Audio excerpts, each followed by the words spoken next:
அன்னைக்கு அந்த கோயிலில் சாமிக்கு அப்புறம் என் காலில் தான் விழுந்தாங்க. That was a nice hi.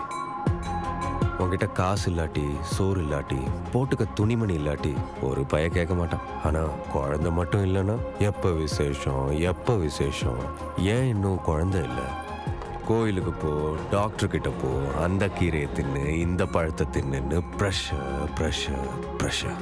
இந்த பியர் ப்ரெஷர்னால தான் பல பேர் குழந்தைய பெற்றுக்கிறாங்க. நம்ம ஊரில் அது ஒருத்தரோட இஷ்டம் முடிவுன்னு இல்லாமல் அதை ஒரு வரமாகவும் பாக்கியமாகவும் மாற்றிட்டாங்க. இந்த உலகம் ஒரு பக்கம் டிஜிட்டைஸ் ஆகிட்டே இருக்கும்போது இன்னொரு பக்கம் ஈசல் கூட்டம் மாதிரி fertility centres, maternity clinics, scan சென்டர்ஸ்னு குழந்தை பிறப்பு, மகப்பேறு மருத்துவம் ஒரு பெரிய இண்டஸ்ட்ரியாக உருவாச்சு. பல்லாயிரம் வருஷமாக குழந்தை பெற்றுட்டு இருந்த மனுஷனுக்கு 100 வருஷத்துக்கு முன்னாடி வந்த மருத்துவ உலகம் புதுசாக தடுப்பூசிகளையும் ஸ்கேன்களையும் மருந்துகளையும் கொடுத்துச்சு.